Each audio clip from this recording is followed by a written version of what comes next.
All right. After I have covered everything about their iOS applications and it became absolutely clear that it was complete ripoff and nothing else, let's go ahead and do the same with the Android application that they have. Well, unlike iOS, they had a bit of shame, I guess, there because they actually put a license button at the bottom of the website, and here they claim that their Android app is a native application having some components forked from Solo Labs under MIT license, which is also um, partially true, I would say. Why partially? Because they haven't taken some components. They just took whole app and presented it as their own. They haven't added anything on top, just to be clear. There's no extra features, there's no extra code, nothing on top at all. What they did, they just took an existing application, they changed the logo, they changed the appearance a little bit, maybe, and presented it as their own. There's literally nothing that they have added there to make it something new. So don't be mistaken, it's exactly the same project, but just rebranded as their own, which is not. So what I'm gonna do, I'm gonna go back to their website and press here download VPN. I will download their Android APK file to my computer. It will take some time, I guess. All right, now we should have one. Let's Chrome finalize download. Yeah, great. So unlike iOS, Android is much simpler in that term. We can just unpack this file with a default archive manager and extract all its content to the folder, which I just did. So I'm gonna go ahead and take Visual Studio Code and I will open that folder right there. So downloads and this folder. All right, so here it is. The way how application from Sentinel was working is that it spins up a local mini API server to communicate with the AI. And that was a solution that we did so others could build on top of a Sentinel their own VPN applications using Sentinel chain. Not obviously rolling up their own chains without providing any credits, attributions, and whatsoever, like Cosmic did.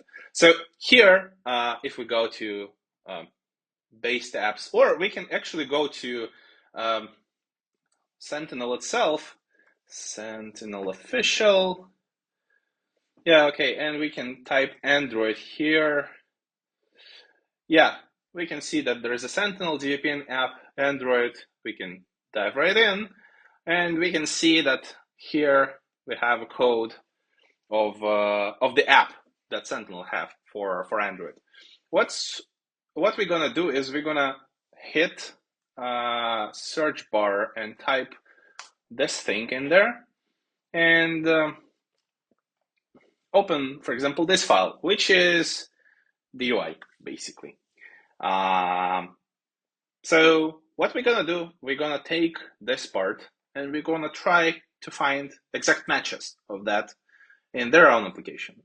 So we're gonna go there, we're gonna type search, 127.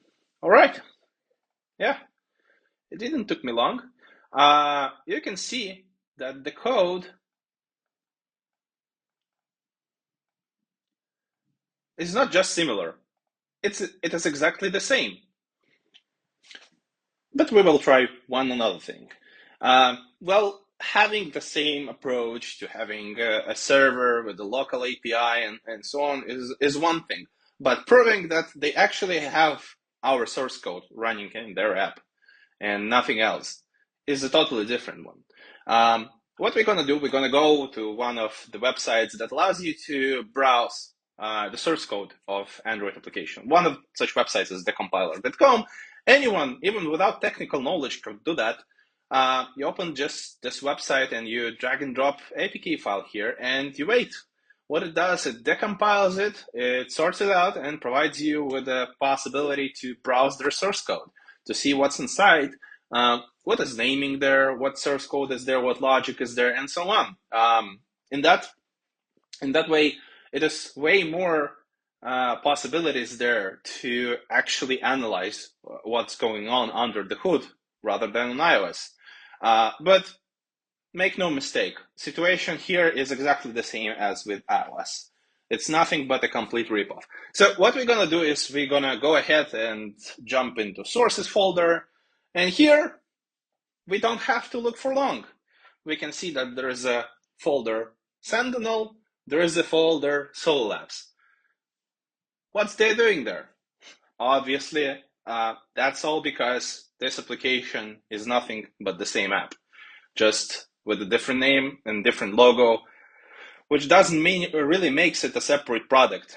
It just makes it plagiarism or something.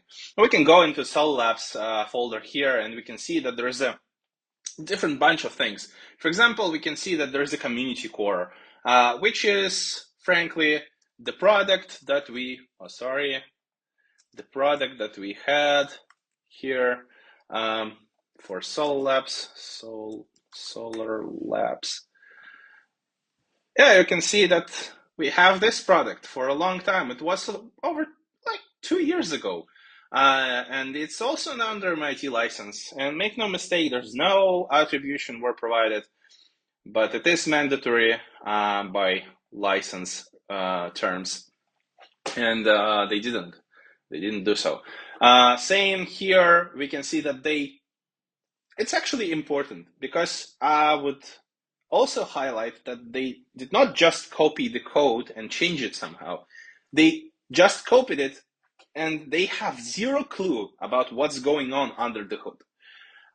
Because you can find parts of code which is completely unrelated to what they have in their app.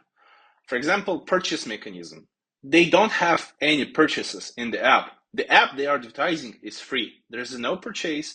There's no way to purchase tokens. There's no way to purchase VPN bandwidth or whatsoever. But they have our mechanisms that allows us to integrate with the RevenueCat, which is a platform you can see here. Yeah, RevenueCat offerings, blah blah blah, which is the platform that RevenueCat.com, which is basically a subscription platform, which they don't use, but they somehow imported it and having it in their own app. Well, I can continue for a really long time there, with all that stuff. But the fact is that they didn't even change the endpoint that was used to communicate with the backend of the Sentinel that we had in our own application. So they all have it there still. And well, we can return back and go, for example, here to resources, and we can find Android manifest. It doesn't take long to just look up EE Solar. Yeah, you can see it right there. They didn't even, they had audacity to go ahead and release this application, not even bothering themselves changing the name of the package. Seriously. It takes 1 second to do so in the text editor. You just hit Command F, you go find all the entries, and you just replace them with your own. But you didn't do that. How lazy should you be?